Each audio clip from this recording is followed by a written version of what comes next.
लोग 10 लाख रुपए खर्च करके गए, वहां सेल्फी लेके आ गए, फोटोग्राफी करके आ गए, समझ रहे उसका हज चौपट हो गया। वो वहां एक नेकी 1 लाख के बराबर है, तो एक गुनाह भी 1 लाख के बराबर है। वह लोग अपनी खैर मनाए, जो उम्रा के लिए गए हैं अब वहां से पोस्ट भेज रहे हैं, वहां से सेल्फी भेज रहे हैं, वहां से फेसबुक पर अपनी तस्वीरें शेयर कर रहे हैं। पता नहीं क्या दिमाग चौपट हो गया, उल्टा पुल्टा सारा काम हो रहा है। अब जबकि वो यही आके बोलते हैं, क्या बोलते हैं कि साहब अदब का है ज़ेरे आसमां अज़ अर्श नाजुक तर, नफस गुम करदा मी आयत जुने दो बायज़ीद ईजा। यानी हुजूर का दरबार वो मुक़द्दस दरबार है जहां 1,40,000 फरिश्ते रोजाना आते हैं सलाम पेश करने के लिए, और जो चले गए दोबारा नहीं आएंगे। अब फिर अदब के साथ हाजिरी देते हैं कौन? सैयदु ताइफा, जो औलिया सालिहीन के गिरोह के सरदार है जुनैद बगदादी। वह सांस रोक कर हाजिरी देते हैं ताकि सांस चलने की आवाज भी हुजूर के कान तक ना पहुंचे। ये अदब की जगह है जहां जुनैद जैसे बुजुर्ग, बायजीद बुस्तामी जैसे बुजुर्ग सांस रोक के हाजिरी देते हैं, और ये वहां से सेल्फी शेयर कर रहे हैं। इसलिए आज तो सरकार ताजुल शरिया की बड़ी याद आती है कि हुजूर कुछ दिन और आप बाहयात रह गए होते ताकि खुराफात खत्म हो गया होता, लेकिन आप चाहे पर्दा फरमा गए हैं, लेकिन आपके गुलाम हाजिर हैं। लोग माने या नहीं माने, मगर जो हराम है उसको बोला जाएगा। लोग माने या ना माने, जो गलत है उसको गलत कहा जाएगा। इसलिए आज भी बहुत सारे लोग मुंह देखी बातें करते हैं, दूसरों की मुंह देखी मुंह भराई का काम करते हैं, मगर जो मसलके आला हजरत का वफादार सिपाही है वह मुंह देख के बात नहीं करता है, वह शरीयत के चैप्टर को देख के बात करता है, वह कानून इस्लाम देख के बात करता है। मैं कहा था एक बार लखनऊ में, आज अगर कुछ मजलिसें बची हुई हैं, मैंने तो ऐसे पीर साहबान को देखा जिसके इर्द गिर्द इस कदर वीडियोस, इस कदर कैमरास लगे हुए हैं जैसे कोई बम्बई का एक्टर आ गया हो, और चारों तरफ से फोटोग्राफर उसकी फोटोग्राफी ले रहा हो। निकाह की महफिल में 5 लोग मौजूद हैं, फोटोग्राफर 50 की तादाद में मौजूद है, 50 की तादाद में मौजूद है। मस्जिदों में, मस्जिदों को भी लोगों ने नहीं छोड़ा, मस्जिदों को भी इन आले लहवो लईब से लोगों ने भर दिया, जलसो जुलूस को आले लहवो लईब से भर दिया। मैं कहना चाहता हूं, अभी अगर कहीं कुछ बोलने वाला है, आलिम के जिम्मे है पैगाम सुना देना। किसी की गर्दन में चादर डाल के मस्जिद घुसाना या न किसी नबी पे फर्ज था, न किसी नबी के गुलाम आलिम पे फर्ज है। अंबिया कराम भी सिर्फ अल्लाह का पैगाम सुना देते थे, बाकी उसी करोड़ों में से 2-4 लोग खींच के ईमान लाते थे, कलमा पढ़ते थे। और यही काम अंबिया के वारिसीन नाइबीन पर है कि आप अच्छे अंदाज में कुरान पढ़ के सुना दें, मुस्तफ़ा की हदीस पढ़ के सुना दें, लोगों को इस्लाम का कानून बता दें। बस इतना ही आपका काम है। वमा अलैना इल्लल बलाग, यानी हमारे ऊपर में सिर्फ पहुंचा देना, यही है। इस किसी की गर्दन पकड़ के, किसी का कैमरा तोड़ करके उसको कहना खबरदार ये हराम है, भागो यहां से, ये हम पर जरूरी नहीं है। हम पर सिर्फ इतना है कि बता देना है कि ये गलत है, बता देना है ये हराम है, बाकी इसके जिम्मेदार वो हैं। मैं कहूंगा नमाज पढ़ो, नमाज एक वक्त की छोड़ना हराम है। अब सामने वाला बंदा बोलेंगे अपनी पढ़ो, हम नहीं पढ़ेंगे, तुम क्या करेगा, तुम क्या करेगा, तो फिर हम कुछ नहीं कर सकते हैं। मैं कहूंगा साहब उम्रा क्यों शौक की उम्रा कर रहा है, हज क्यों नहीं करता है? हज फर्ज है, उम्रा फर्ज नहीं है। अब हज फर्ज अदा हो गया, ये 50 बार उम्रा क्यों कर रहा है? उम्रा में जो 1 लाख रुपए खर्च होते हैं, उस 1 लाख रुपए से किसी गरीब को दे दे, गरीब की बेटी की शादी करा दे, किसी बीमार का इलाज करवा दे। 50 उम्रा में वो सवाब नहीं मिलेगा जो एक बंदे मोमिन की बीमारी के इलाज कराने में मिल जाएगा। क्योंकि मर्द मोमिन की जरूरतें पूरी करना, उसकी हाजत रवाई करना, मुश्किल कुशाई करना, ये बहुत बड़ा काम है। 10 साल के एतकाफ से बेहतर है एक मुसलमान के काम आ जाना। इस्लाम ने जितना ज्यादा जोर अखलाक पे दिया है, नमाज, रोजे, हज, ज़कात, ये तो पिलर है जिस पर इस्लाम की इमारत खड़ी रहती है, लेकिन इस्लाम का हुस्न अखलाक है, इस्लाम की ब्यूटी अखलाक है कि कैसे मुझे समाज में रहना है, कैसे मुझे अपनी बीवी से डील करना है, कैसे मुझे अपने बच्चों से सुलूक करना है, कैसे मुझे अपने पड़ोसियों से सुलूक करना है, बहैसियत बीवी, बहैसियत शौहर, बहैसियत औलाद, बहैसियत वालिदैन, बहैसियत पड़ोसी, बहैसियत रिश्तेदार, कैसे जीना है, बहैसियत हाकिम कैसे जीना है, और बहैसियत महकूम कैसे जीना है। ये सारी बातें, गाइडलाइंस हुजूर ने डिटेल्ड वे में खोल खोल कर बता दी है, साफ वाज़ेह तौर पर। यही वजह है कि हिंदुस्तान हिंदुस्तान का एक हिंदू स्कॉलर, वो मुस्तफ़ा की सवाने का मुताला करने के बाद वो अपने ज़मीर के जज्बात को अल्फाज की शक्ल देते हुए कहा, all these magnificent roles in these departments of human activities he is अलाई के हीरो। वो कहते हैं कि दुनिया मोहम्मद अरबी को नहीं समझ पाई है। हुजूर ने जीवन के हर क्षेत्र में जो हमारी नेतृत्व की है, हमारी रहनुमाई की है, जो हमें मार्गदर्शन दिखलाया है, उसको देखने के बाद मैं कह सकता हूं इस रुए जमीन का एक लाजवाब इंसान, अबकरी शख्सियत अगर कोई है तो मोहम्मद अरबी की जाते गिरामी है। यह डॉक्टर रामकृष्ण जो एक गैर मुस्लिम एक हिंदू ब्राह्मण है, उन्होंने कहा है बेशुमार लुच्चे लफंगे कम पढ़े लिखे लोग मेरे पैगंबर के खिलाफ बोलते हैं, उसकी बातों को उस बातों पे कान नहीं धरना, उनकी बातों को खातिर में नहीं लाना। पढ़े लिखे लोगों ने जो नबी की तारीफ कह दी, जो अपना दिल निकाल के रख दिया है, उसको बयान कीजिए, उसको लोगों के सामने बयान कीजिए, दरो दीवार में उसको लिख दीजिए। अगर एक रामगिरी जैसा खबीस नबी को गाली दे रहा है, यहां 500 ऐसे ब्राह्मण हैं जो मुस्तफा की तारीफ में किताबें लिख दी हैं, तो हम इन तारीफ करने वालों की सुने, उस सलक छाप आदमी की सुने। हम इन पढ़े लिखे आदमी की बात माने कि मंदिर में घंटी बजा के हमारे पैगंबर को गाली देकर 2 रोटी खाने वाले उस रजील की बात समाप्त करें। इसलिए एक कौम मुस्लिम निगेटिव पहलू से हटकर पॉजिटिवली आप सोचा करें। हर पागल दीवाने की बात का जवाब नहीं होता, हर पागल दीवाने वैशी की बात का जवाब नहीं है। रास्ता चल दे, कोई रमेश अगर मेरे पैगंबर को गाली देता है, अब हम सारी एनर्जी निचोड़ दें उस पे? नहीं नहीं, पागल समझ के उसको छोड़ देना। ये पागल की बात थी, पागल हवाओं में सदाए पासगश समझ करके छोड़ देना है। अपना काम कर। जब पता चले कि लोग मेरे सरकार के खिलाफ बोल रहे हैं, मेरे महबूब के खिलाफ बोल रहे हैं, तो फौरी आप दुरूद का विर्द बढ़ा दें, आप जिक्र मुस्तफा बढ़ा दें, अजमत मुस्तफा का बयान करना बढ़ा दें, सरकार दो जहां का चर्चा आम कर दें, अपने बाल बच्चों की गुट्ठी में मुस्तफा की मोहब्बत पिला दें, अपनी मस्जिदों की फसील से मुस्तफा पे दुरूद और सलाम को बढ़ा दें। वह 5 गाली देगा, 50,000 मस्जिदों से जब मुस्तफा पे दुरूद और सलाम की सदाएं बुलंद होंगी, इन खबीसों की आवाजें दब जाएंगी। हर तरफ वही शोर होगा जो सरकार आला हजरत ने आज से 70 साल पहले कहा था। सरकार, कौन आपका नाम घटा पाएगा? अर्श पे ताजा छेड़छाड़, फर्श पे तुरफा धूमधाम, कान जिधर लगाए तेरी ही दास्तान है, कान जिधर लगाए तेरी ही दास्तान है। तो एक मर्द मोमिन की हैसियत से जब पता चले किसी खबीस ने भी को गाली दी है, रोजाना 1000 बार दुरूद पढ़ना वजीफा बना लीजिए। जब पता चला किसी ने हमारे पैगंबर की तौहीन की है, अपने बाल बच्चों को चाहे तो फिजिक्स केमिस्ट्री बायोलॉजी कुछ भी पढ़े, उन पर लाजिम करार दे दें कि रोजाना आधा घंटा आका अलैहिस्सलाम की जिंदगी का मुताला करना है, हयात तैयबा का मुताला करना है, और बता देना है कि सरकार दो जहां का नाम घटने वाला नहीं है।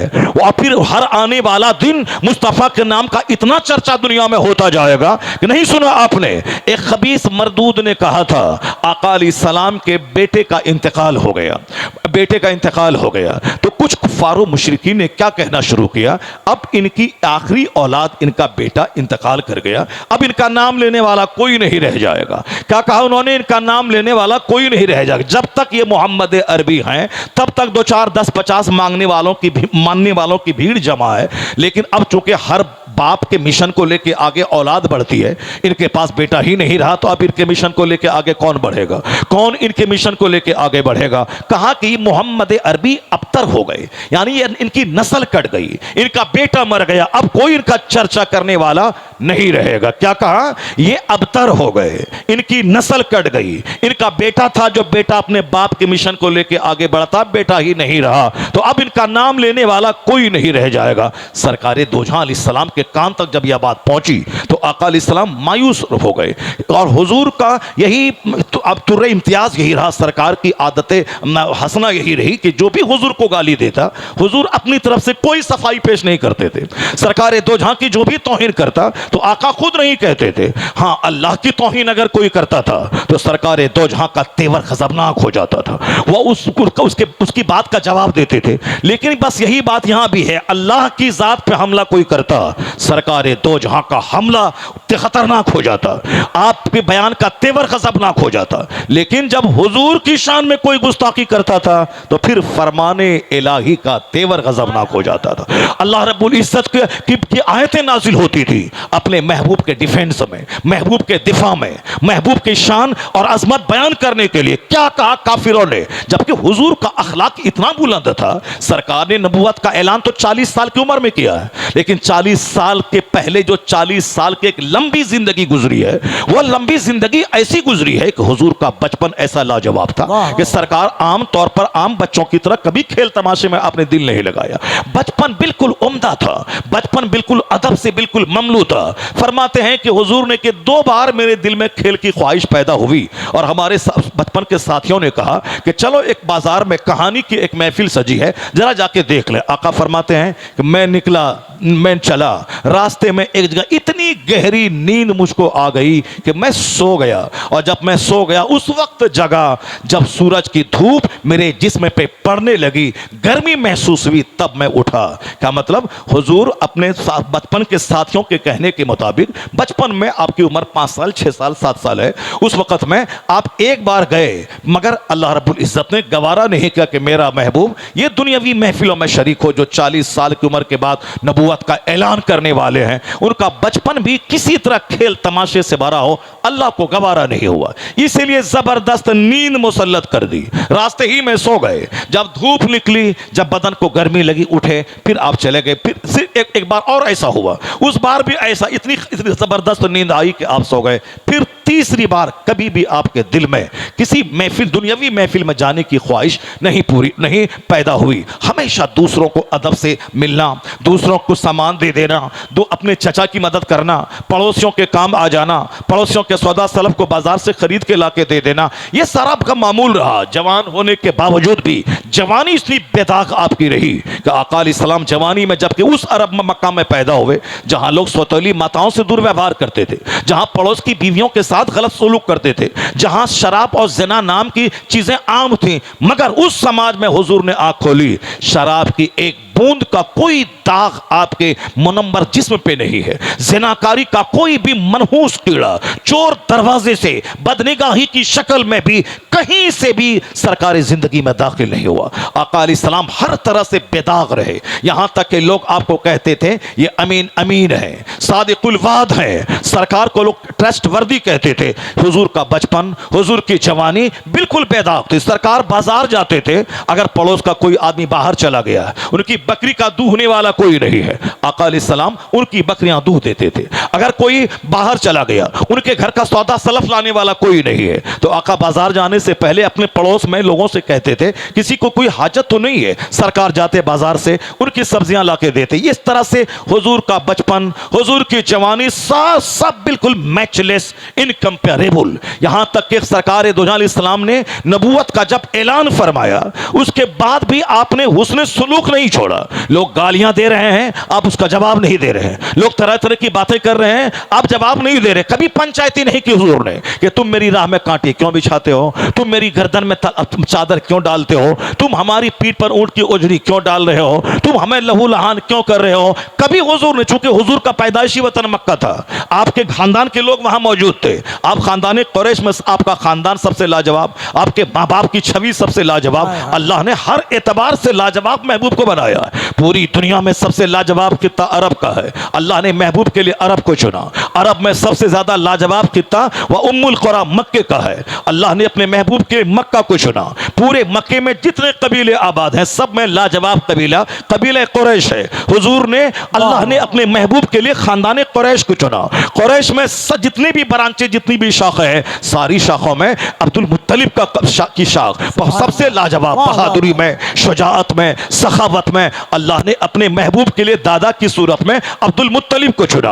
अब्दुल मुत्तलिब के बहुत सारे बेटे थे, उन बेटों में सबसे ज्यादा बाहया, सबसे ज्यादा बहादुर, सबसे ज्यादा बाअखलाक, सबसे ज्यादा मुहज्जब, जो खूबसूरत तरीन बेटा था वो जनाब अब्दुल्ला था। तो अल्लाह ने अपने महबूब के बाप के लिए हजरत अब्दुल्ला का इंतखाब किया। इसका मतलब जमीन के एतबार से, खानदान के एतबार से, माँ के एतबार से, बाप के एतबार से, दादा के एतबार से, सबसे ज्यादा दादी हाल, नानी हाल के एतबार से हुजूर को अल्लाह ने लाजवाब लाजवाब बनाया है। इसलिए जनाब जिब्राइल अमीन ने एक बार हुजूर से कहा था, कल्लब्तु मशारिक़ल अर्द व मगारिबहा, हुजूर मैंने जमीन को उलट पुलट के देख लिया, मशरिक और मगरिब को खंगाल दिया, आपसे अफजल मैंने किसी को नहीं पाया। इसी हदीस जिब्राइल अमीन के कौल को आला हजरत कोट करते हुए कभी कहा था, यही बोले सिदरा वाले, चमने जहां के थाले, सभी मैंने छान डाले, पर तेरे पाए का ना पाया,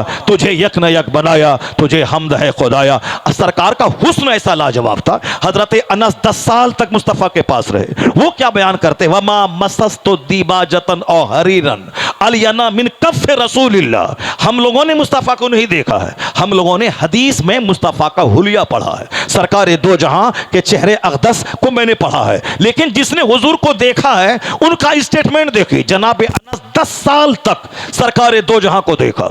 अब 10 साल तक रहते रहते जो सरकार दो जहां का चेहरा देखा, आपकी हथेली मुबारक को छुआ, आपको देखा, वो क्या कहते हैं, हुजूर का चेहरा इतना, हुजूर की हथेली इतनी नर्म थी, मैंने कोई रेशम, कोई दिबाज हुजूर की हथेली से ज्यादा नर्म नहीं पाया। वो जनाब अनस कहते हैं, मैंने कोई मुश्क, कोई कस्तूरी मुस्तफा से ज्यादा खुशबूदार मैंने नहीं पाया। और जनाब अनस कहते हैं, मैं 10 साल हुजूर की खिदमत में रहा, मगर मेरे सरकार ने 10 साल के लंबे पीरियड में लफ्ज़े उफ तक मुझको नहीं कहा। जबकि एक गुलाम को हम लोग एक दिन में 50 बार गाली देते हैं, 50 बार माँ की डेकी करते हैं, तुम्हारा बाप ऐसा, तुम्हारी माँ ऐसी, तुम्हारा खानदान ऐसा। जो हमारा नौकर है जिसको हम तनख्वाह देते हैं, तो उसको हम 50 बार गालियां दे के तोड़ देते हैं उसको। ये हमारा अखलाक है। मगर जनाब अनस क्या कहते हैं, मैं 10 साल तक मुस्तफ़ा की खिदमत में रहा। और इसी चैप्टर को देखकर अमेरिका यूरोप के दानिश्वर दम बखुद रहते हैं कि ये कैसा इंसान है कि एक दिन में आदमी 50 गाली अपने नौकर को देता है, लेकिन यह 10 साल का एक तवील अरसा गुजर गया और एक बार भी लफ्ज़ उफ तक नहीं कहा। How loftiness is the morality of the holy prophet. वो कहते हैं, he once lived in the holy service of the prophet for 10 years but he did not tell even word उफ। अनस 10 साल इस्लाम के पैगंबर की खिदमत में रहे, मगर लफ्ज़ उफ तक मुस्तफ़ा को नहीं कहा। एक तरफ हुस्न लाजवाब, एक तरफ अखलाक लाजवाब, एक तरफ आपका जिस्म लतीफ लाजवाब, एक तरफ खानदान लाजवाब। उस लाजवाब पैगंबर ने जब नबूवत का ऐलान फरमाया है, जिनके साथ मुस्तफ़ा का हुस्न सुलूक बरसों से रहा, तिजारत करके माल कमाना, लोगों को कर्ज देना, बीमारों का इलाज करवाना, समाज के जो लोग काम करने के काबिल नहीं हैं उनको पैसा देके काम के काबिल बनाना, यहां तक कि हर आने वाले मेहमान की इज्जत करना, पड़ोसी को कर्जा देना। प्रैक्टिकल में जो आपने कहा कि पड़ोसी का पड़ोसी पर हक यह है, उसको गाली ना दे, वह कर्ज मांगे तो कर्ज उसको दे। तो अब हुजूर ने प्रैक्टिकल में सारी चीजें करके दिखा दी। जिसने इतना बड़ा अखलाक का मुजाहिरा किया, उनके बेटे का इंतकाल हुआ, मगर कुछ खबीसों ने क्या कहा, इनकी नस्ल कट गई, अब इनका नाम लेने वाला कोई नहीं रहेगा दुनिया में। क्या कहा, किन के साथ, अखलाक की सबसे ऊंची चूटी पे जो फाइज है उसके आगे कोई अखलाक की चूटी ही नहीं है।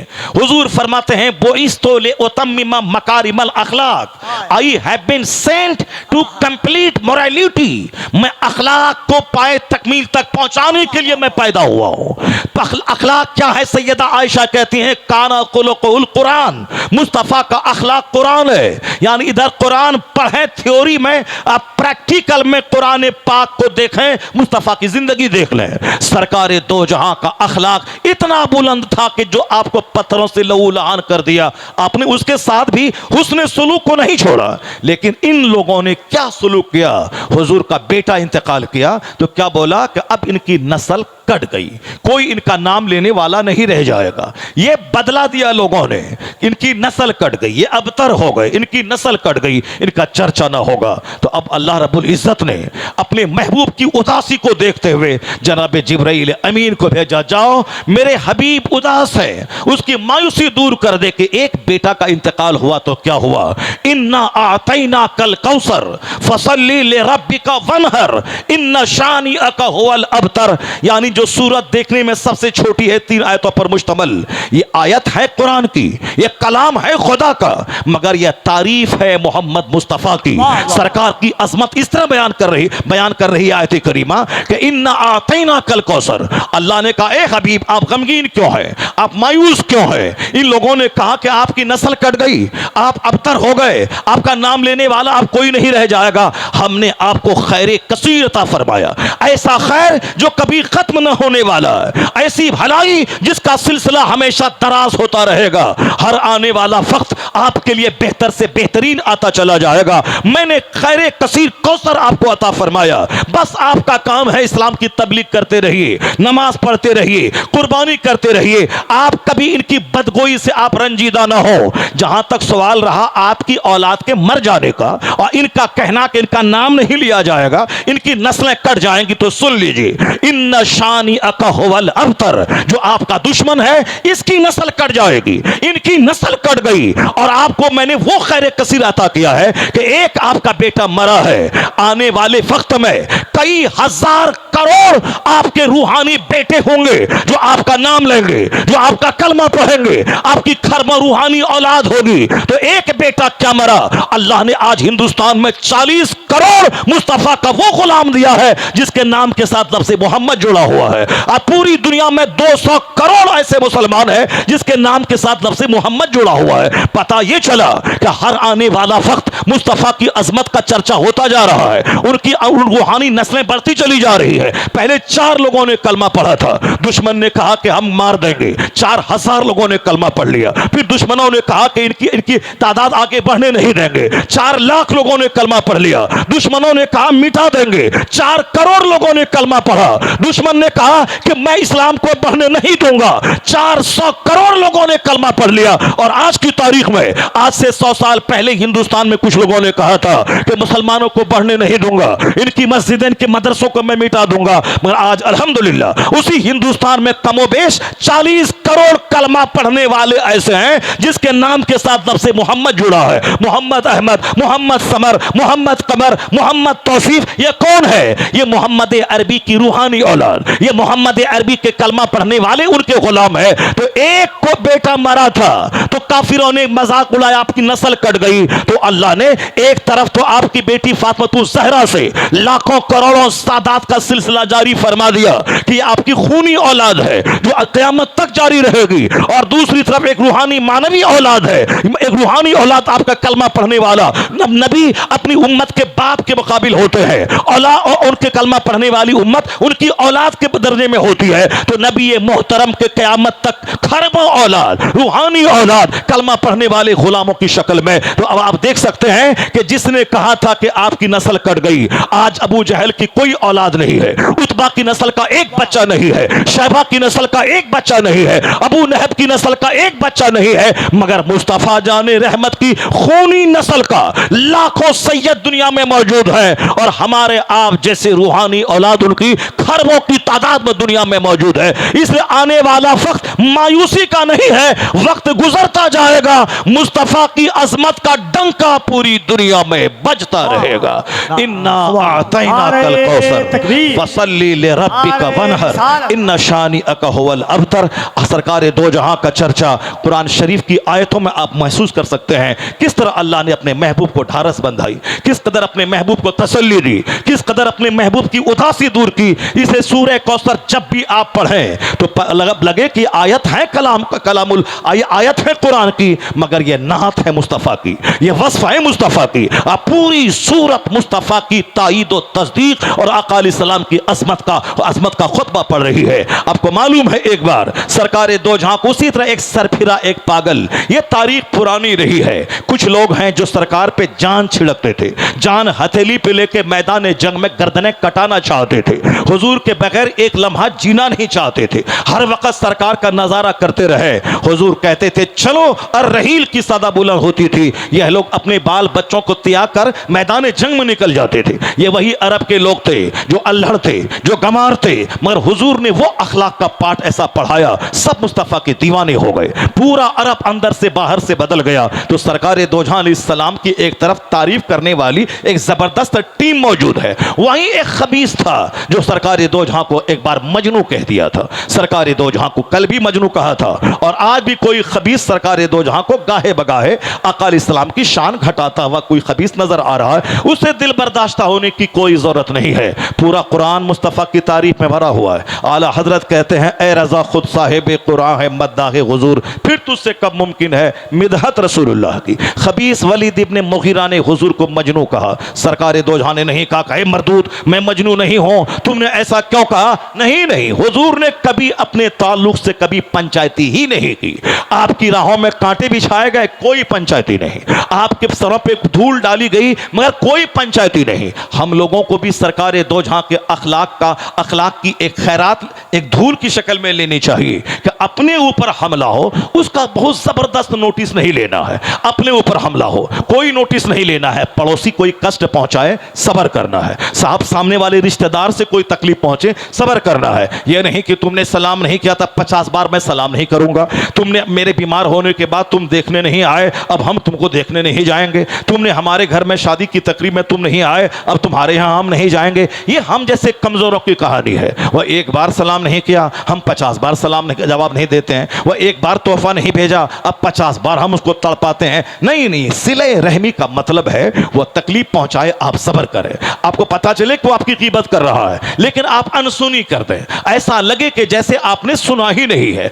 बेशुमार मसले का हल अनसुनी कर देने में है। ऐसा नहीं कि टोह लगाएं दीवार में कान लगा के सुने वो अपने घर में क्या बोल रहा है। नहीं, अगर आप रास्ता चलते सुन भी लिया कि फला अपने घर में बाल बच्चों के बीच में मेरे खिलाफ कोई चर्चा कर रहा है, आप इस तरह से गुजर जाएं जैसे लगे कि आपने कुछ सुना ही नहीं है। बिल्कुल कान बंद कर लें, वरना किस किस से आप लड़ेंगे। अखलाक का तकाजा यही है, लड़ाई के खत्म करने का तकाजा यही है। रिश्तेदारियों को दूरियों को घटाने का अच्छा तरीका यही है। आज लोग गिरा बांध के रख रहे हैं। 100 साल की दुश्मनी, 50 साल की दुश्मनी, दादा की दुश्मनी पोता निकाल रहा है। यह काम तो अरब के जाहिल करते थे कि 100 साल पहले किसी के परदादा से किसी कबीले से दुश्मनी थी तो उसका परपोता उस दुश्मनी का बदला लेता था। नहीं, यह हमारे परदादा का दुश्मन था, अब हम इसको जीने नहीं देंगे। यहां इलिटरेसी इग्नोरेंस का माहौल है, वहां ऐसा होता है। लेकिन आका फरमाते हैं अब इस्लाम आ गया है। हुजूर कहते हैं सिल मन कताक, जो तुमसे जुदाई इख्तियार करे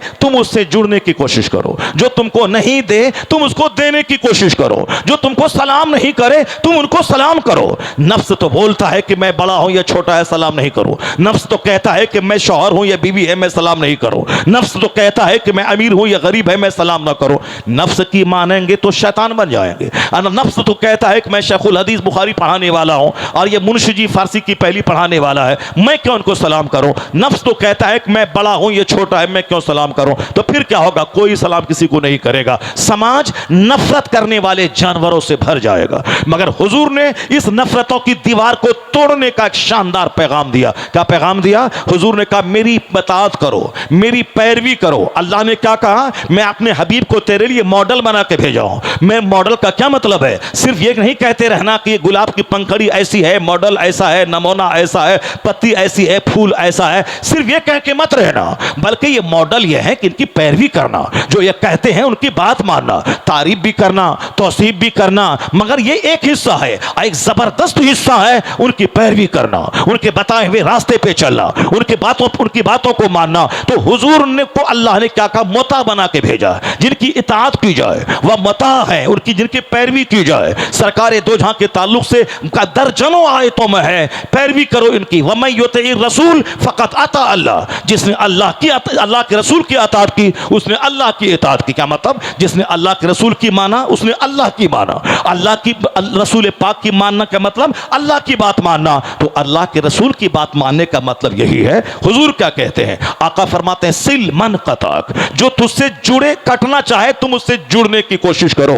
तो आका फरमाते, आका हमारे लिए मॉडल है। तो जब लगे दिल में कि मैं शेखुल हदीस हूं, ये मुंशी जी है, लगे कि मैं अमीर हूं, ये गरीब है, लगे कि मैं शौहर हूं, ये बीवी है, मैं बड़ा हूं, ये छोटा है, कैसे सलाम करूं? नफ्स की मानेंगे तो फिर आप मगरूर हो जाएंगे। लेकिन जहां मुस्तफा को सामने ले आए कि मेरे पैगंबर आजम अपनी बीवी को सलाम करते थे, सरकार अपने छोटों को सलाम करते थे, सरकार सलाम में इस कदर पहल करते थे कि दूसरों को मौका नहीं मिलता था कि वो सलाम करे। तो नफ्स की मानेंगे तो दूरियां बढ़ेंगी, मुस्तफा की मानेंगे तो गुरूर छटेगा, खाकसारी बढ़ जाएगी, मोहब्बतें बढ़ जाएंगी, दूरियां घट जाएंगी। इसलिए हमेशा मुस्तफा को सामने रखा है। शादी ब्याह, अकीका, खतना, तीजा, 40वां, सब हर काम में नबी मोहतरम सामने रहे। नफ्स नहीं रहे, शैतान नहीं रहे, दुनिया नहीं रहे, रिश्तेदार नहीं रहे, फिल्मी कल्चर नहीं रहे, क्रिकेट का कल्चर नहीं रहे, हिंदुआना रस्म रिवाज नहीं रहे। वो अपने बेटे का बर्थडे मनाया है तो हम भी मनाएंगे,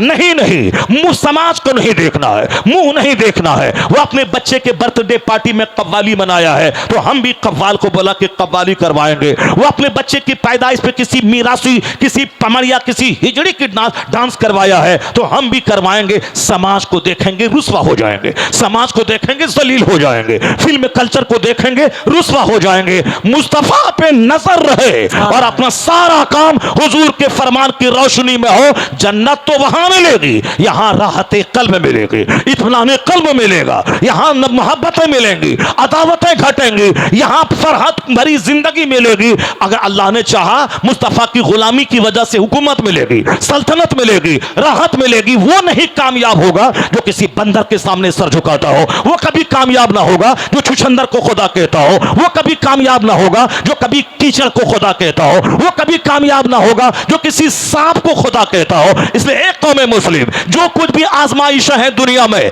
ये हमारी बदअमली की सजा है। आज मेरी मस्जिदें वीरान है, मेरी खानका वीरान है, मेरे जलसे वीरान है, मेरे मदरसे वीरान है, सब ये सारी जगह आबाद करने की थी, हमने उनको वीरान कर दिया। शराब की भट्टी वीरान करनी थी, हमने उसको आबाद कर दिया। फिल्म का हाल वीरान करने का था, हमने पैसा देके 3 घंटा अपना टाइम देकर हमने अपनी आंखों को जना के लज्जत से शाद काम किया है। हमने सिनेमा हाल आबाद किया, शराब की भट्टी हमने आबाद की, नाच गाने की महफिलें हमने आबाद की। तो आप क्या चाहते हैं, जिए शैतान की तरह और फिर हुकूमत हिंद मिल जाए, हुकूमत अमेरिका मिल जाए, हुकूमत चाइना मिल जाए, हुकूमत जापान मिल जाए, यानी हम जिए शैतान की तरह और जो दुआ करे रहमान कबूल कर ले। ऐसा नहीं होता है कि जाए पूरब और काबा पहुंच जाए। यहां कानून वही है कि तू मुस्तफा की गुलामी कर, फिर बादशाहत तेरा इंतजार कर रही है, सल्तनत तेरा इंतजार कर रही है, हुकूमत तेरा इंतजार कर रही है। इस तू जियो मुस्तफा के गुलाम की तरह, तुम्हें अल्लाह इमामत देगा, अल्लाह तुम्हें खिलाफत दे देगा, अल्लाह तुम्हें जन्नत वहां देगा, दुनिया की क़यादत करने का मौका यहां अता फरमाएगा। शैतान की तरह जी के दुआ की कबूलियत की तमन्ना करना यह अबस है। और जियो औलियो सालिहीन की तरह जियो, गुनहगारों गुनाहों से बचकर नेकों की तरह हाथ नहीं भी उठाएगा तो फिर तुम्हारी मदद को आसमान से फरिश्ते आएंगे, तुम्हें जिल्लत मुश्किल से बचाने के लिए नेक लोगों की रूहें आएंगी। डॉक्टर इकबाल की ज़बानी, खुदी को कर बुलंद इतना कि हर तकदीर से पहले खुदा बंदे से खुद पूछे, बता तेरी रजा क्या है, बताओ तेरी क्या खुशनुदी है, तू क्या चाहता है। तकदीर में जो लिखा है तो लिखा है, तकदीर तो लिखने वाला अल्लाह है, तकदीर को मिटाने वाला भी अल्लाह है। लेकिन अपने आप को तो इतना बुलंद कर ले, इस कदर मुस्तफा की गुलामी में अपने आप को ढाल ले, गुलामी के साँचे में। इधर दिल में ख्याल आए, उधर तेरी ख्वाहिश पूरी हो जाए, इधर हाथ भी ना उठने पाए, जो तू चाहता है अल्लाह वो सारी नेमतें तुझको अता फरमा दे। अब मैं मत पूछें कि अल्लाह कहाँ है, बल्कि गरीबान में झांक के देखें कि आप कहाँ हैं, आप कहाँ हैं, आप कहाँ खड़े हैं, आपके घर का माहौल कहाँ खड़ा है, आपका कल्चर कहाँ खड़ा है। हुजूर का तो अल्लाह ने इतना बुलंद मर्तबा अता फरमाया है कि यूरोप का एक दानिश्वर क्या कहता है, if a man like him were to assume the dictatorship of the modern world, he must succeed in solving its problems. Doctor Bernard Shaw एक क्रिश्चियन है, हिंदुस्तान का 1 लाख पढ़ा लिखा आदमी जिनके पासंग के बराबर नहीं है, इतना इतना बड़ा दानिश्वर ने आज से 50 साल पहले क्या कहा? इस्लाम के पैगंबर मोहम्मद अरबी का मकाम तो इतना बुलंद है कि अगर दुनिया के लोग अपने मसाइल का हल करने के लिए हुजूर के पास आ जाए, उनके गाइडलाइंस की रोशनी में अपने प्रॉब्लम्स का हल करना चाहे, बर्नार्ड शॉ कहता है सारी दुनिया अपने मसले के हल करने में कामयाब हो जाएगी।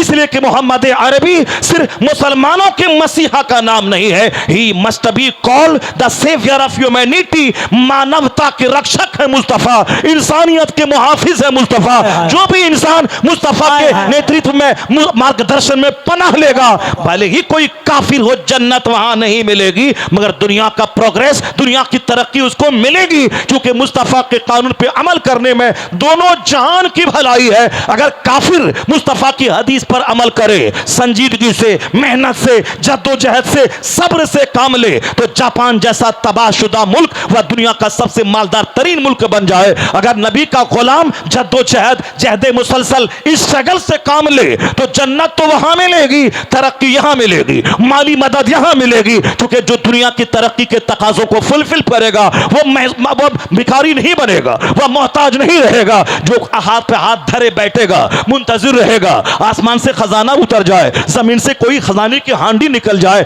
ना कभी हांडी निकलने वाली है ना खजाना उतरने वाला है। यह सारी जिंदगी भिखारी बन के रहेगा, एक एक पैसे को तरसता रहेगा। दुनिया की खुशहाली के लिए भी मुस्तफा के पैगाम अमल को अपनाना होगा। सरकार दो जहां ने जो जहदे मुसलसल का मैसेज दिया है, बेकारी से बचने का, मेहनत करने का, लगनशीलता का, जद्दोजहद का, पंक्चुअलिटी का, ऑनेस्टी का, ईमानदारी का, अगर कौम मुस्लिम उस पर अमल करे तो जापान पीछे रहेगा, मुस्तफा का गुलाम सबसे आगे हो जाएगा।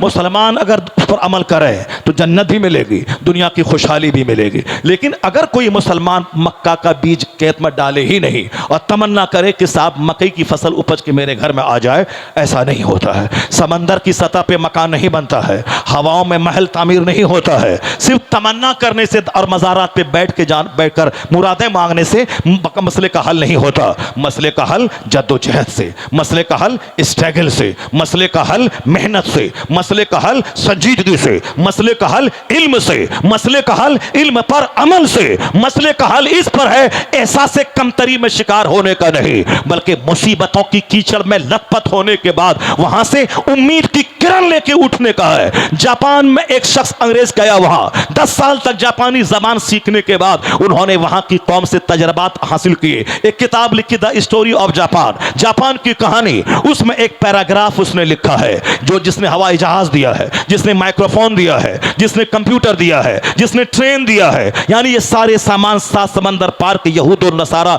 ये वहां उनकी जमीन से सारी चीजें आई हैं। हवाई जहाज देने वाली जमीन से उठने वाला एक शख्स जापान जाके जापानी कौम का मुशाहिदा कर रहा है। फिर एक किताब लिखता है द स्टोरी ऑफ जापान, उसमें लिखता है ये जापानी कौम को स्पिरिट कहां से मिली तरक्की करने की। आज सारी दुनिया में मेड इन जापान का सामान है, made in China, made in Japan, ये पूरे वर्ल्ड में सामान छाया है। कहा कि जापानी को इतना हौसला कहां से मिला, इतना करेज कहां से मिला, इतनी हिम्मत कहां से मिली। कहा कि जापानियों ने मुसीबतों से हौसला सीखा है। 1923 में एक जबरदस्त जलजला जापान में आया था, शहर का शहर उजड़ गया, शहर का शहर उजड़ गया, बाल बच्चे खत्म हो गए, शहर नदी नाले में तब्दील हो गया। लेकिन जो लोग बच गए थे वह लोग मातम करने के लिए नहीं बचे रहे, जो लोग बच गए थे वह लोग सीना कोबी करने के लिए नहीं खड़े रहे कि अब हमारे बाल बच्चे खत्म हो गए, हमारा शहर उजड़ गया, अब हम क्या करेंगे दुनिया में जी करके, चलो फांसी के फंदे पे लटक जाते हैं। नहीं, आज जापान अमेरिका की मंडियों में छाया है, आज जापान हिंदुस्तान के मार्केट में छाया है। उसका माल सबसे ज्यादा जबरदस्त और फिर सबसे ज्यादा कीमती भी, सबसे ज्यादा मजबूत भी होता है। मेड इन जापान, चाहे सोनी कंपनी हो या किया कंपनी की कारें हो, बहुत सारी कंपनियां ऐसी हैं जो जापान के लगे हुए कोरिया, जापान से सटे हुए चाइना से वो सारा सामान बन। जापान जो तबाहशुदा मुल्क, क्या कहा 1923 में खतरनाक जलजला आया, करोड़ों लोग मौत के मुंह में चले गए, आबादियां जमीन में धंस गई। लेकिन जो लोग बच गए वह लोग सोगवार बन के नहीं बचे, बाल नहीं नोचने लगे, सीना नहीं फाड़ने लगे। जो गए तो गए, जो बच गए कहा मुझे इस मुसीबत की घड़ी में औरतों की तरफ बाल नहीं नोचना है, सब्र से काम लेना है, हौसले से काम लेना है। वह लोग सब्र के साथ रहे, हौसला का दामन हाथ से नहीं छोड़ा, जद्दोजहद शुरू किया। मेरा हर बच्चा पढ़ेगा, मेरा हर बच्चा फैक्ट्री का बनाएगा, मेरा हर बच्चा नया प्रोडक्शन बनाएगा, सारी दुनिया में पैदावार को फैलाएगा। कहा जापानियों के इसी सब्र ने, इसी हौसले ने, इसी जद्दोजहद ने वह पीछे पलट के नहीं देखा, उन मुसीबतों से स्पिरिट लिया। आज वही तबाहशुदा जापान पूरी दुनिया का सबसे मालदार तरीन मुल्क बन गया। उन्होंने कहा कि दूसरा वाकया जापान में 1945 में हुआ, जब हिरोशिमा पे एटम बम गिरा था। अमेरिका ने पहली बार एटम बम गिराया था हिरोशिमा पे, दूसरे ही दिन नागासाकी पे यूरेनियम बम गिराया था। दोनों शहर उजड़ गए, लाशों के ढेर पे दोनों शहर तब्दील हो गया। वह तब कौन शहर? जो मैंने टोक्यो, जापान का शहर, जापान की राजधानी, वो जापान का शहर मलबे में तब्दील हो गया। जापान का शहर लाशों के ढेर में बदल गया। हिरोशिमा और नागासाकी, यह दोनों शहर तबाह हो बर्बाद हो गए। आज 70-80 साल के बाद भी जो लोग बचे हैं उस खतरनाक जहरीले असरात से, वह लूले लंगड़े अपाहिज बच्चे पैदा हो रहे हैं। मगर जापानी सर के बाल नोचने में नहीं गुजार दिया। बच्चे मर गए तो अब मैं जी के क्या करूं, मेरे माँ बाप मर गए तो अब मैं जी के क्या करूं, मेरा शहर उजड़ गया तो अब मैं जी के क्या करूं। नहीं, जापानियों ने सरेंडर किया कि अब मैं अमेरिका से जंग नहीं करूंगा, अब मैं जंग नहीं करूंगा, मैं हार गया, मैं हार गया। अब उन्होंने सारी एनर्जी, सारी ताकत उन्होंने पढ़ने में, लिखने में, सामान बनाने में, फैक्ट्री में लगा दी। आज दुनिया का सबसे खूबसूरत शहर, सौड़ी सड़कें, फलकपोश इमारतें, जबरदस्त फैक्ट्रियां, मजबूत सामान का प्रोडक्शन, सब में अव्वल नंबर पे जापान है। अब दुनिया के लोग वहां से सबक लेते हैं कि मुसीबतों में हौसला खोना नहीं चाहिए, मुसीबतों में नर्वस होना नहीं चाहिए। जापानी कौन से लोग सीख ले। एक हिंदुस्तानी मुसलमान, अगर आज मस्जिदें टूट गई तो क्या हुआ, मदरसे उजड़ गए तो क्या हुआ, अगर तुम्हारे इख्तियारात छीने जा रहे हैं तो क्या हुआ, तुम सब्र से काम लेना। तुम्हारे पैगंबर ने कहा है, तुम्हारे पैगंबर ने कहा है कि सब्र तुम्हारा हथियार है, इल्म तुम्हारा जेवर है, इल्म तुम्हारा हथियार है। अल्लाह सब्र करने वालों के साथ है। अल्लाह ने क्या कहा? ला तहज़न इन्नल्लाह माना, गम मत करो, अल्लाह तुम्हारे साथ है। हुजूर ने यह कहा था, हुजूर की यह बोली है, जब आप निकले अब मक्कतुल मुकर्रमा से हिजरत की रात में और गारे सोर में गए, 3 दिन क़याम किया। जब मक्का के लोगों ने पीछा किया, इस कदर करीब पहुंच गए गार के, सिद्दीक अकबर कहने लगे, हुजूर अब क्या होगा? यह लोग तो इतना करीब पहुंच गए हैं कि निगाह सिर्फ नीची करें तो हम लोगों को देख लेंगे। यानी इस कदर बुलंदी पे पहुंच गए, हम गार में हैं, वह सिर्फ आंख नीची करें तो हम लोगों को देख लेंगे। अब क्या करें? सिद्दीक अकबर घबरा गए। मुस्तफा ने क्या कहा? ला तहज़न इन्नल्लाह माना, गम मत करो, अल्लाह हमारे साथ है, गम मत करो, अल्लाह हमारे साथ है। फिर क्या हुआ? जब अल्लाह पर मजबूत एतमाद था तो अल्लाह ने कबूतर के जरिए, कबूतर के जरिए, अल्लाह ने जाली के जरिए उन काफिरों के दिल में बात डाल दी। यहां कोई गया होता या मकड़ी की जाली ना होती, कबूतर का अंडा ना होता, वह लोग वापस हो गए। अल्लाह पर मजबूत एतमाद बंदे को मुश्किलों से निकलने का रास्ता दे देता है, बंदों को मुश्किलों से निकलने का रास्ता देता है। इस संकट की घड़ी में न औरत की तरह सीना नोचना है, न सर के बाल नोचना है, न साहब काफिरों के रंग में रंग जाना है, न फिल्में देखना है, न अपने बाल बच्चों को डॉक्टर इंजीनियर बनाने के नशे में काफिर बना देना है। नहीं, इस संकट की घड़ी में मजबूती से अल्लाह पर यकीन रखना है, मुस्तफा की सुन्नतों की पैरवी करनी है, अपने बाल बच्चों की घुट्टी में मुस्तफा का इश्क पिला देना है। कहना है, तुम्हारे पास जितनी तलवार है तू चला, तू बम गिरा, तेरा बम थक जाएगा मगर मेरे इश्क की दीवार टूट नहीं पाएगी। तुमने अगर इस्लाम मिटाने की ठान लिया है, अब हमने भी इस्लाम बचाने की ठान लिया है, अब हमने भी इस्लाम बचाने की ठान लिया है। ये वक्त नाचने का नहीं है, ये वक्त गाने का नहीं है, ये वक्त 1 करोड़ की शादी का नहीं है, ये वक्त हौसले का है, ये वक्त स्ट्रगल का है, ये वक्त जद्दोजहद का है, ये वक्त मुस्तफ़ा की सुन्नतों की पैरवी का है, ये वक्त मस्जिदों के आबाद करने का है, ये वक्त अजान की आवाज़ सुनने के बाद सोने का नहीं है, ये वक्त जागने का है। मुसीबतें तोड़ने नहीं आती हैं, मुसीबतें जगाने आती हैं, मुसीबतें हौसला देने आती हैं। तो मौजूदा मुसीबत को इन्फेरिटी कम्प्लेक्स का शिकार मत हो जाइए, मौजूदा मुसीबत को जागने का एक जरिया। जापानी कौम इस्लाम का मुताला करके सब्र से आज तरक्की करी है। हमारे मज़हब में तो हर हर कदम कदम पे सब्र है, बहादुरी है, शुजाअत है, सखावत है, इल्म है, अमल है, क़नाअत है, तवक्कुल है, बेनियाजी है, मेहनत है, जज्बे शहादत है। ये सारी बातें हमारे यहाँ सारी क्वालिटी मौजूद हैं। अगर सरकार दो जहाँ की सच्ची मोहब्बत, सरकार दो जहाँ की तालीमात पे अमल हो, ये मुसीबतें भी ख़त्म हो जाएंगी। आंधी हमेशा रहती है क्या? तूफ़ान हमेशा रहता है क्या? न ये आंधी रहेगी, न यह तूफ़ान रहेगा, न ये मुसीबत रहेगी, कुछ नहीं रहेगा। मगर क्या रहेगा? कोई गुल बाकी रहेगा, नए चमन रह जाएगा, पर रसूलुल्लाह का दीने हसन रह जाएगा। अल्लाह तबारक व तआला हमको, आपको, सबों को अपने पैगंबर से सच्ची ग़ुलामी का सबूत देने की तौफ़ीक़ अता फ़रमाए। सरकार दो जहां की सुन्नतों पर अमल करते हुए अपनी ज़िंदगी में एक नई बहार लाने की तौफ़ीक़ अता फ़रमाए। आमीन व आखिर दुआ। पाक का एक मफ़हूम है कि ला यबक़ा अला ज़हरिल अर्द बैतु मदरियों वला वबर इल्ला अदखलहुल्लाहु कलिमतल इस्लाम। इस रुए ज़मीन पर कोई कच्चा घर नहीं बचेगा और कोई पक्का घर नहीं बचेगा मगर वहाँ अल्लाह इस्लाम का कलमा दाखिल फरमा देगा। यह बात मुस्तफ़ा जान रहमत की है, यह बात आका अलैहिस्सलाम की है।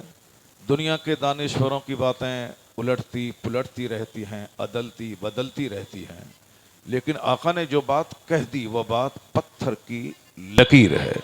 आका अलैहिस्सलाम ने मैदान बद्र में आपने कहा था कि इस जगह फलां मुशरिक गिरेगा, इस जगह फलां काफिर मरेगा। वही हुआ। पूरी ताकत व तवानाई के साथ उस काफिर ने कोशिश की मैं मुस्तफ़ा की बात को झूठी साबित कर दूं और मैं वहाँ से एक बालिश्त आगे बढ़ जाऊं, लेकिन आज तक मौजूद है इस्लामी की हिस्ट्री में काफिरों की हज़ार कोशिशों के बावजूद एक इंच काफिर अपनी जगह से हट नहीं सका।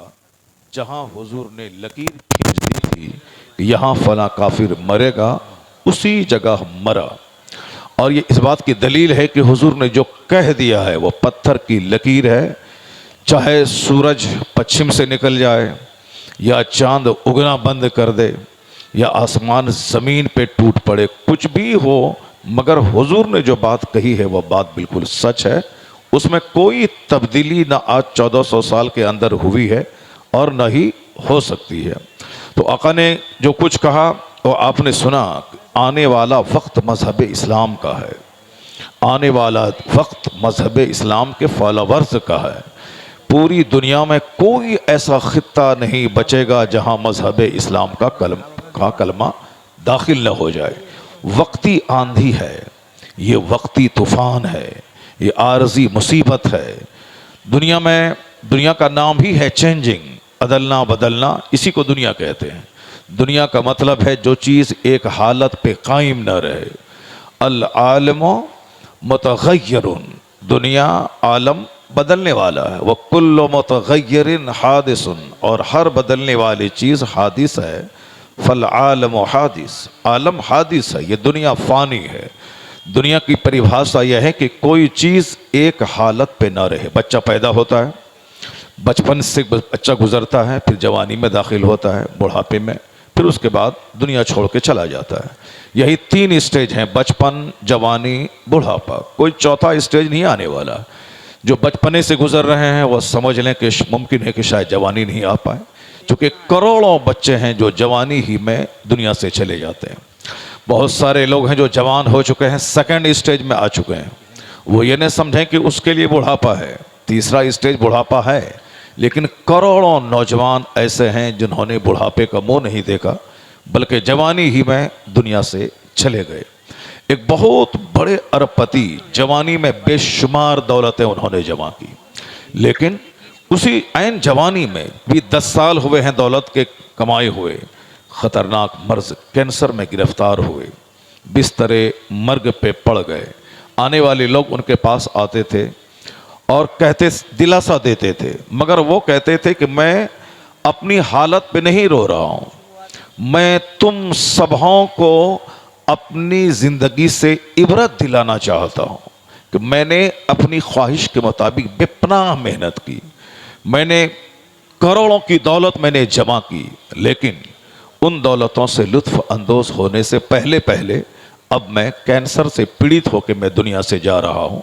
उन्होंने कहा कि हर आने वाले लोगों से जो उनकी ताज़ियत और मजाज पुरसी को आता था, सबसे यही कहते थे कि मुझ पे तरस मत खाओ, अपनी ज़िंदगी पे तरस खाओ। जो हश्र मेरा आज हो रहा है, मैं चाहता हूँ कि तुम्हारा नहीं हो।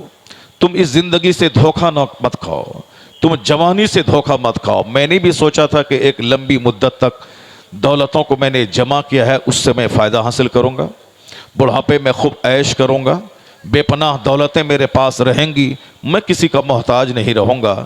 लेकिन आज मुझे खबर नहीं थी कि मैं इस ख़तरनाक मर्ज़ में गिरफ़्तार हो जाऊँगा और मुझे दुनिया छोड़ के जाना पड़ेगा। तो हर आने वाले से ही कहते थे कि मेरे ऊपर तरस मत खाओ, तुम ज़िंदगी से धोखा मत खाओ। करोड़ों लोग ऐसे हैं जो बूढ़े नहीं हुए, जवानी में दुनिया से चले गए, और जो जवानी से बच के बुढ़ापे के स्टेज पर दाखिल हुए, वो तो समझ लें कि एक बीमारी के स्टेज में दाखिल हो गए। बुढ़ापे का दूसरा नाम है बीमारी। यानी आजकल अक्सर बूढ़े लोग वो सिर्फ दवाई की तलाश में रहते हैं कि साहब दवाई कहाँ मिले, किस डॉक्टर के पास मेरे इस मर्ज़ का इलाज है। हालांकि उसको ये समझना चाहिए कि बुढ़ापा खुद एक मुस्तकिल मर्ज़ है, उसका कोई इलाज किसी के पास नहीं है। बुढ़ापे का मतलब अब कोई चौथा स्टेज नहीं आने वाला है, अब मौत ही आने वाली है। चाहे हॉस्पिटल में आए, चाहे रास्ता चलते आए, चाहे सर चक्कर आने के बाद आ जाए, चाहे बाथरूम में आ जाए, कहीं भी आ जाए, मौत ही आएगी। जब मौत आएगी, अब चौथा कोई स्टेज नहीं है, तो हर बूढ़े को ये चाहिए कि हर वक्त मौत को मद्देनज़र रखते हुए जो फुर्सत मिली है 5 घंटे की, 5 महीने की, 5 साल की, 5 दिन की, उसको बिल्कुल मौत के बाद जो दुनिया आने वाली है उसकी तैयारी में लगा दे। मगर करोड़ों में किसी बूढ़े को मौत का ख्याल आता है कि अब मैं बूढ़ा हो गया, अब दवाई नहीं काम करेगी, अब मुझे मौत किसी भी टाइम में आने वाली है, तो मुझे मौत के बाद की जो दुनिया है उसकी तैयारी करनी चाहिए। अक्लमंद वो है जो दूसरों की तीजा से सबक हासिल करे, अक्लमंद वो है जो दूसरों के 40वां से सबक हासिल करे, अक्लमंद वो है जो दूसरों को वेंटिलेशन पे देख के इबरत हासिल करे, अक्लमंद वो है जो शराब पी के गाड़ी चला रहा था, उसकी लाश के हज़ारों टुकड़े हो गए, उसके इस अंजाम से सबक हासिल करे। मगर अक्लमंद रहेंगे तब ना सबक हासिल करेंगे। आका अलैहिस्सलाम के हदीस पाक फिर मैं बार बार पढ़ता हूँ, हुजूर ने कहा है कि आखिर ज़माने में अक्सर लोगों की अक्लें छीन ली जाएंगी, अक्सर लोग पागल और दीवाने की तरह करेंगे। अभी आप देख सकते हैं कि मर्द के पास पूरी ताकत है, ये इस जाड़े के ज़माने में सिर्फ एक शर्ट पहन के घूम सकते हैं, लेकिन मर्द 5 कपड़े पहने रहते हैं।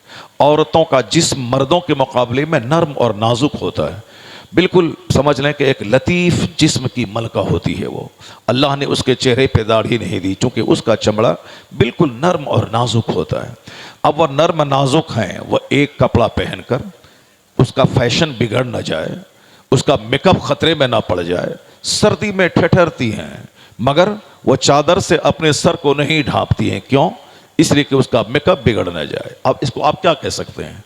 जिसको 5 कपड़े पहनना था तो वह 1 कपड़े पहन के ठिठुर रही, और जो मर्द सिर्फ 1 कपड़ा पहन के भी कड़ाके की सर्दी में जा सकता है, घूम सकता है, जैसे आपने देखा होगा राहुल गांधी को, वो अभी जो उन्होंने पूरे हिंदुस्तान का भ्रमण किया सिर्फ एक टी शर्ट पहन करके, कड़ाके की सर्दी है साहब, दिसंबर जनवरी की, एक टी शर्ट पहन के पूरे हिंदुस्तान का भ्रमण कर कई हज़ार किलोमीटर दूर का सफ़र उसने किया।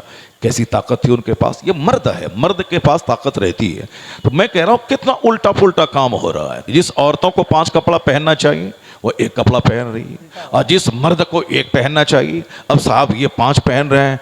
आखिर ज़माने में अक्लें छीन ली जाएंगी।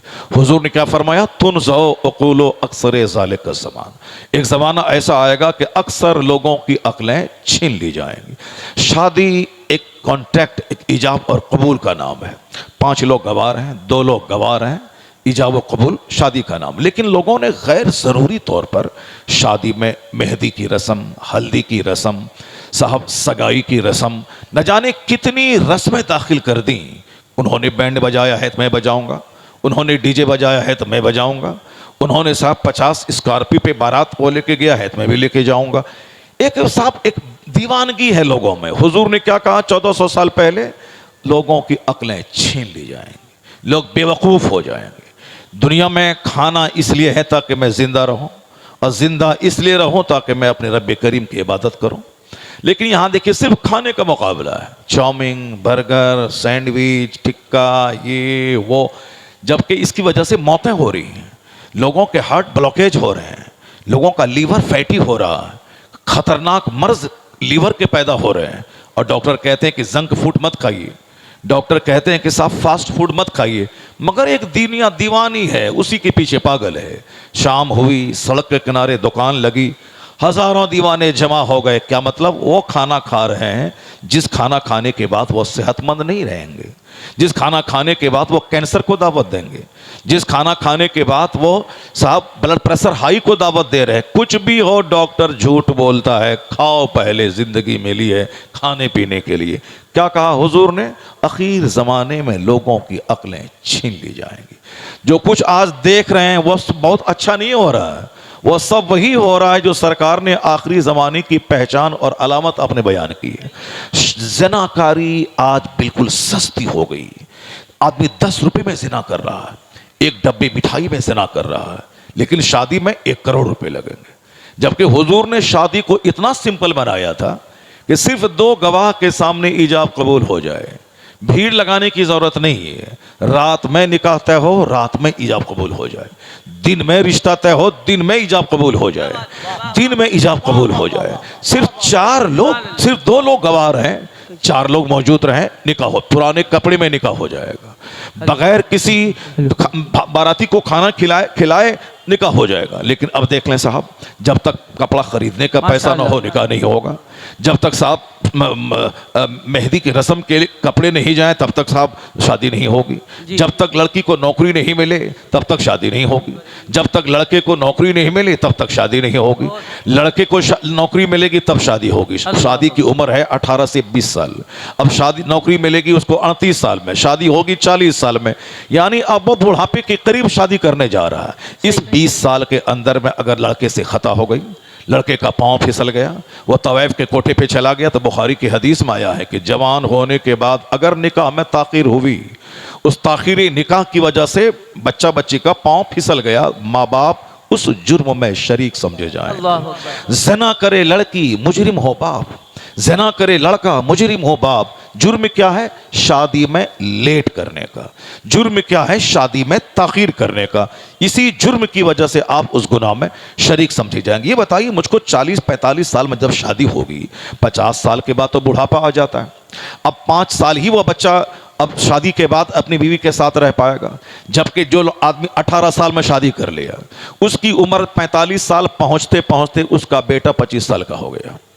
अब उसकी बेटी साहब जवान हो गई, अब ये खुद जवान है, बेटा उसका पार्टनर बन गया।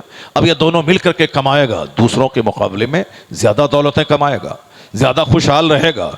इसीलिए कहा कि जल्दी से शादी कर ले ताकि तेरे बच्चे पार्टनर तेरे हो जाए, ताकि तेरी बेटी जवान रहे और तू भाग दौड़ करके उसकी शादी जल्दी से दिला दे। वरना शादी होगी 50-45 साल में, आप होंगे 60 साल के बिस्तर पे पड़े होंगे मौत के करीब, उस वक्त आपका बच्चा 20 साल का 18 साल का हो रहा होगा। लड़की होगी तो फिर एक शादी का टेंशन लेके दुनिया से आप जाएंगे, लड़का होगा तो उस लड़के की आवारगी, उसकी मुलाजमत न मिलने की वजह से आप परेशान होंगे। सारा काम दुनिया में उल्टा पुल्टा हो रहा है।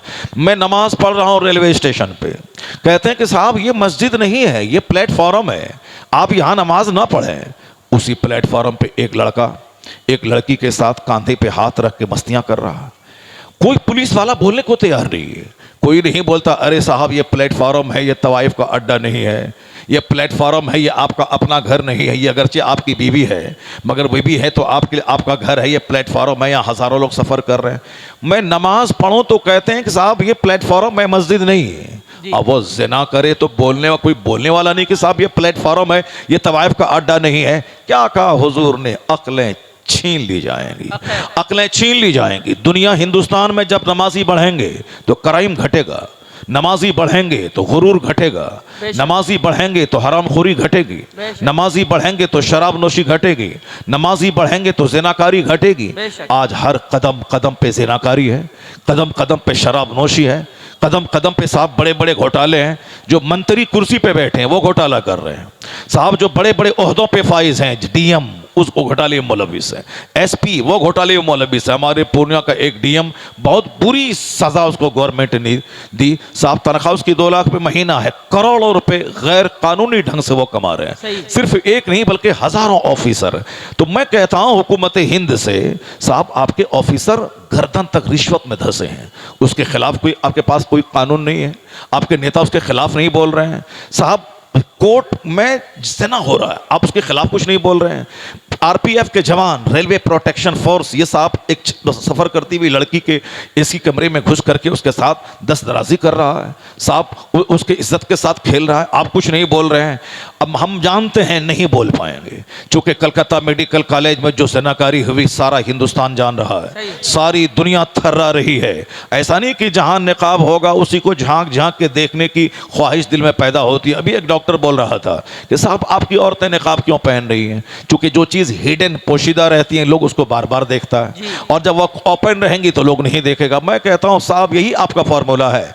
मैंने अपनी छोटी सी जिंदगी में हजारों तजर्बा मैंने किया है कि जहां लड़कियां ओपन घूम रही हैं, जो दुकानदार रोजाना हजारों लड़कियों को देखता, मैंने उसकी आंखों को देखा है, रोजाना हजारों लड़कियों को देखने के बावजूद भी हर आने वाली लड़की पे वह गहरी नजर डालता है, निगाहें गाड़ के देखता। ऐसा नहीं कि 2-4-10 दिन देखा जी भर गया अब नहीं देखेगा, ऐसा थोड़ी होता है दुनिया में कि 5 दिन खा लिया था अब फिर खाने को अब जी नहीं कर रहा अब नहीं खाएंगे, अब आज दिन भर पानी पी लिया तो अब 10 दिन तक पानी नहीं पिएंगे। नहीं नहीं, दुनिया खाने की ख्वाहिश है और जब तक आदमी जिंदा है तब तक खाएगा।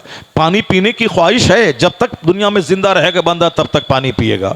जिस तरह पानी पीने की ख्वाहिश ज्यादा पानी पीने से खत्म नहीं होती, खाना खाने की ख्वाहिश हमेशा रहती है, खत्म नहीं होती, उसी तरह मर्दों के दिलों में औरतों की चाहत है, उसी तरह औरतों के दिल में मर्दों की चाहत है। ये चाहत इसीलिए है ताकि दोनों शादी के बंधन में बंध जाएं, उसके बाद फिर आने वाली नस्लें उससे शुरू हों, तवालुद तनासुल का एक सिलसिला जारी हो जाए। अगर हमारे बाप शादी नहीं करते तो मैं कहां से पैदा होता, अगर आपके बाप शादी नहीं करते तो आप कहां से पैदा होते, अगर आपकी मां आपके बाप के निकाह में नहीं आती तो आप कहां से पैदा होते, अगर हजरत सैयद मूसा जंगी दोस्त रदी अल्लाह तआला अन्हो अब साहब वो शादी नहीं करते तो हम सबों के पीरो मुर्शिद गौसुल आजम कहां से पैदा होते, हुजूर सैयद गियासुद्दीन रदी अल्लाह तआला अन्हो अगर शादी नहीं करते तो 90 लाख काफिरों को कलमा पढ़ाने वाले गरीब नवाज कहां से पैदा होते। तो औरतें मर्द के लिए बनी है ताकि शादी करके एक दूसरे के रिश्ते में बंध जाए। तो जब उसकी चाहत यहां है तब ना फिर यह शादी है, वरना चाहत अगर नहीं रहेगी तो कोई मर्द औरतों को कबूल नहीं करेगा, कोई औरतें मर्द के पास नहीं जाएंगी। चाहत है और यह चाहत मरते दम तक रहेगी। ऐसा नहीं कि 10 बार देखने के बाद साहब वो जी भर जाए अब नहीं देखा जाए, तुम तो 1000 बार देख चुके हो फिर भी तेरी निगाहें क्यों बहकी हुई हैं। इसलिए यह कहना कि जो चीजें छुपी रहती हैं उसको देखने की ज्यादा ख्वाहिश होती है, गलत बात। मेडिकल कॉलेज में रोजाना लड़कियां टी शर्ट पैंट पहन के पढ़ने आ रही हैं, लेकिन उसके बावजूद क्यों रेप हुआ, उसके बावजूद क्यों दर्दनाक कत्ल हुआ, उसके बावजूद क्यों वहां साहब तहखाने में रेप का रैकेट चलाया गया। इसका मतलब है कि नेचुरल सिस्टम से बगावत आप नहीं कर सकते हैं। यह हर मर्द के दिल में ख्वाहिश है औरतों की। तो आप एक खूबसूरत औरत घर से बाहर निकली और 10 दरिंदे चाहते हैं कि मैं इनके साथ शादी करूं, अब एक अकेली औरत है और 10 दरिंदे चाहते कि मैं इनसे शादी कर लूं। ये बताएं कि उस औरत की जिंदगी खतरे में पड़ेगी या नहीं। इसीलिए पर्दे का हुक्म इस्लाम ने दिया है ताकि इसका हुस्न भी छुपा रहे और इसकी बदसूरती भी छुपी रहे, ताकि दरिंदों की बदनिगाही से औरत सेफ रहे। तो पर्दा औरतों पे जुल्म नहीं है, ये उनकी सेफ्टी के लिए है, या उसकी सिक्योरिटी के लिए है, या उसकी हिफाजत के लिए है। मगर बताएं साहब, एक लड़की चड्डी पहनी हुई एयरपोर्ट पे खड़ी है, आए दिन हम लोग देख रहे हैं, लेकिन कोई बोलने वाला नहीं है कि आपके ऐसा कदम उठाने से लोगों का दिमाग खराब होगा, साहब समाज में गलत मैसेज जाएगा, समाज के लोग इसको गलत समझेंगे, कोई नहीं बोलने वाला है। लेकिन एक औरत हिजाब पहन के आई है तो अब वो लोगों की आंखों में वो औरत खटक रही है। खटकेगी जरूर, क्यों? इसलिए कि आखिर जमाने में अक्सर लोगों की अक्लें छीन ली जाएंगी। इसलिए ये इसे आप तरक्की और डेवलपमेंट नहीं कहें कि डेवलपमेंट है साहब, चड्डी पे औरतें आ गई डेवलपमेंट है साहब, लोग शराब की बोतल लिए चल रहे हैं ये डेवलपमेंट है। अभी 4 दिन के बाद आप देखेंगे हिंदुस्तान के गोवा में समंदर के किनारे वो शराब की बोतलें होंगी साहब, नीम बरहाना मर्द औरतें सब सोए हुए होंगे। क्या 31st नाइट बना रहे हैं। आने वाला साल इस साल का आखिरी दिन है, अब आने वाला साल 1 जनवरी आ रहा, अब 31st नाइट मना रहे हैं। क्या कैसे मना रहे हैं? शराब पी के मना रहे हैं, जुआ खेल के मना रहे हैं, अब साहब अय्याशी करके मना रहे हैं। उसे क्या खबर के हो सकता है कि 25 का पहला दिन उसके लिए मौत का पैगाम लेके आ रहा हो। बहुत सारी कश्तियां डूब गई जिस कश्तियों पे अय्याशियां हो रही थी। बहुत सारे प्लेन क्रैश हो गए जिस पे शराब पी जा रही थी और बदकारी हो रही थी। दुनिया का खूबसूरत शहर पहाड़ पे जो आबाद है, काठमांडू नेपाल की राजधानी पहाड़ पे आबाद है। हम यहाँ गर्मी के ज़माने में जलते हैं और वहाँ लोग कंबल ओढ़ के सोते हैं। लेकिन होना ये चाहिए था कि जब अल्लाह ने नेमत दी है तो उस नेमत का शुक्र अदा करता बंदा, उस नेमत का शुक्र अदा करता। लेकिन हो क्या रहा है? उस सर्द जगह हिल स्टेशन पे बदकारियां हो रही हैं। समंदर के किनारे खुदा का कहरो जलाल याद करना चाहिए कि बंबई कैसे आबाद है समंदर के किनारे। अगर 10 हाथ पानी ऊपर हो गया तो सारा शहर समंदर की आगोश में समा जाएगा। अब वहां जाने के बाद लोगों को अल्लाह का डर पैदा होना चाहिए। या अल्लाह तू किस कदर कुदरत का मालिक है, किस कदर तू महान है कि बंबई जैसा शहर जहां हिंदुस्तान की आधी दौलत रहती है ये समंदर के किनारे आबाद है। समंदर के किनारे इतना खूबसूरत शहर आबाद है तो अब अल्लाह रब्बुल इज्जत को सजदा करना चाहिए। समंदर की चंचल मौजों को देखकर अल्लाह को सजदा करना चाहिए। लेकिन हो क्या रहा है? उसी समंदर के किनारे बदकारी हो रही है, सारा काम उल्टा पुल्टा हो रहा है। क्या मतलब? लोगों की अक्लें छीन ली गई हैं। हिल स्टेशन पे सजदा होना चाहिए कि नीचे बदन जल रहा है, यहां बर्फ गिर रही है तो सजदा करना चाहिए। लेकिन लोग उसी सजदा के बजाय वहां बदकारी कर रहे हैं। समंदर के किनारे समंदर के जलाल को देखकर, कहर को देखकर अल्लाह के जलाल को याद करके सजदा करना चाहिए। अब वहां से नाकारी हो रही है। कश्मीर के डल झील में आप जाके देखें, श्रीनगर खूबसूरत शहर है हिंदुस्तान का और बीच शहर के बीचों बीच है डल झील। इतनी बड़ी झील पूरे हिंदुस्तान में कहीं नहीं है। अगरचे उदयपुर झीलों का शहर है, सिटी ऑफ लेक्स है उदयपुर, लेकिन वहां की झीलें भी डल झील के मुकाबले में कुछ नहीं है। अब वह झील देखने के बाद आंखें ठंडी होती है, झील देखने के बाद कलेजा ठंडा होता है, झील देखने के बाद तबीयत बाग बाग हो जाती है। तो जो श्रीनगर के उस झील के आसपास के लोगों को झील जैसी नेमत देख करके उसकी वजह सारा शहर ठंडा रहेगा। मई जून में भी झील की वजह से घरों में इसकी तरावट, इसकी साफ ठंडक महसूस होगी। लेकिन आप देख सकते हैं उसी झील में कश्तियां हैं, उन कश्तियों में क्या तमाशे हो रहे हैं सारा हिंदुस्तान जान रहा है। जो जगह सजदा करने की थी लोगों ने बदकारी का अड्डा बना दिया। कश्मीर में एक है निशाद बाग, एक है शालीमार बाग। शालीमार बाग, निशाद बाग, ये बहुत खूबसूरत गार्डन है। मैं जब वहां गया तो देखकर आश्चर्यचकित रह गया साहब, इतना खूबसूरत बाग। कश्मीर में गुलमर्ग है जहां लोगों ने अपने हाथ से पौधे नहीं लगाए हैं बल्कि कुदरती तौर पर ऐसे खूबसूरत पौधे लगे हुए हैं कि देखने के बाद तबीयत मस्त हो जाती है। इसीलिए कुछ लोगों ने कहते हुए उसको दुनिया की जन्नत कहा कश्मीर को। अब वो खूबसूरत शहर, वहां जाने के बाद फूलों की कतारें, सरों की लंबी कतारें और बिल्कुल तमाम हर तरह की फूलों की सजावट को देखने के बाद लोगों को मुसल्ला बिछा के सजदा करना चाहिए। कहना चाहिए इलाही, जब दुनिया का ये शहर इतना खूबसूरत है और दुनिया का ये बाग इतना खूबसूरत है, इलाही जन्नत का बाग कितना खूबसूरत होगा, जन्नत का बाग कितना खूबसूरत होगा। तो गुलमर्ग देखकर जन्नत याद आनी चाहिए और जन्नत के याद आने के बाद मुसल्ला बिछा के जन्नत वाला काम करना चाहिए। लेकिन सारा काम उल्टा पुल्टा हो रहा है। उसी गुलमर्ग में बदकारियां हो रही हैं, उसी निशाद बाग में बदकारियां हो रही हैं, उसी शालीमार बाग में बदकारियां हो रही हैं। कलकत्ता में विक्टोरिया पार्क जाके थे, कितना खूबसूरत महल बिल्कुल पूरे बाग के बीचों बीच बनाया गया, अंग्रेजों ने बनाया, बड़ा खूबसूरत महल है। लेकिन मैं सिर्फ जिंदगी में एक बार गया हूं, उसके बाद कई बार सैकड़ों बार आसपास से गुजरा हूं, अंदर जाने की हिम्मत नहीं होती। जो एक बार जाके मैंने वहां के मंजर को जब देखा फिर वह दूसरी बार जाने की हिम्मत नहीं हुई। इस तरह जैसे कुत्ता कुतिया के साथ मिले हुए होते हैं, इसी तरह के घिनौने और गंदे मनाजिर को मैंने देखा। जैसे रास्ता चलते, अब चलो कुत्ता है अकल नहीं है, कुतिया है अकल नहीं है, ये दोनों आपस में जुड़े हुए हैं मगर लोगों की तवज्जो नहीं, क्योंकि वह जानवर है। चलो ठीक है, जानवर है, जानवर के पास अकल नहीं है, वह इस तरह के मिले हुए हैं। जानवर है, वह जानवर है, कुत्ता है। लेकिन ये इंसान को क्या हो गया? ये इंसान साहब विक्टोरिया इंडिया पार्क, चारों तरफ से सड़कें हैं, चारों तरफ से लोग फुटपाथ पे घूम रहे हैं, उसके बावजूद भी अंदर में साहब एक दरख्त के नीचे साहब उसी तरह मर्द औरत आपस में मिले हुए हैं जैसे जानवर एक दूसरे से मिला करते हैं।